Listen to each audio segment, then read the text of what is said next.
வேங்கவேலில் குற்றவாளியாக சிபிசிஐடி போலீசாரால் குற்றப்பத்திரிகை தாக்கல் செய்யப்பட்டு அறிவிக்கப்பட்ட 3 பேரும் இன்னைக்கு ஒரு தலைமறைவுல இருக்காங்க. அவங்க சமீபத்தில் ஒரு வார இதழுக்கு பேட்டி கொடுத்துருக்காங்க. அதுல அவங்க சொன்ன ஒரு விஷயம் ரொம்பவே முக்கியத்துவம் வாய்ந்ததா இருக்கு. எங்களை தயவு செய்து குற்றவாளின்னு நீங்க சொல்லி எங்களுக்கு தண்டனை கொடுக்கறதுல எங்களை கொன்னுருங்க அப்படிங்கறது குறிப்பிடுறாங்க. எப்படிங்க நாங்களே நாங்க குடிக்கிற தண்ணியிலே மலத்தை போய் கலப்போம், இது என்ன மாதிரி லாஜிக்னே தெரியல அப்படிங்கிறது குறிப்பிடுறாங்க.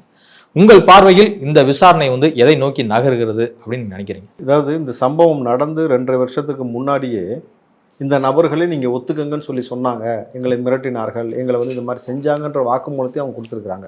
மறுபடியும் அதே நபரை இன்றைக்கி குற்றமாக நீங்கள் இவர்கள் தான் குற்றவாளிகள்னு சொல்கிறீங்க. முதல் நாள் வரைக்கும் சிபிசிஐடி சொல்வது எங்களுக்கு கால அவகாசம் வேணும் குற்றப்பத்திரிகை தாக்கல் செய்ய.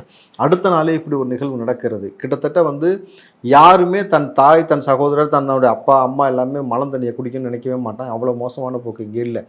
எவனோ செய்த விஷயத்தை நீங்கள் அவன் மீது திட்டமிட்டு திடுக்கிறீர்கள்ன்றதான் இன்றைக்கி எல்லா கட்சியும் குற்றம் சாட்டுறாங்க. குறிப்பாக அண்ணன் திருமாவளவன்லாம் இதற்காக உள்ளபடி தார்மீகமாக பேசுகிறாரு. அது உள்ளபடி மகிழ்ச்சி எனக்கு.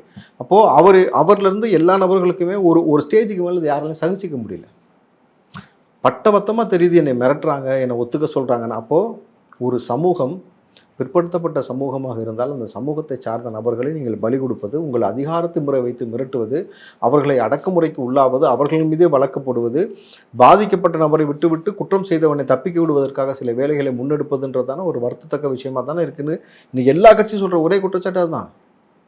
நீங்கள் அதிமுகலேருந்து நீங்கள் எந்த கட்சியுமா இருந்தாலும் சரி எல்லாருமே சொல்கிறது. இன்றைக்கு அறிவிக்கப்படாத 144 வேங்கவேலில்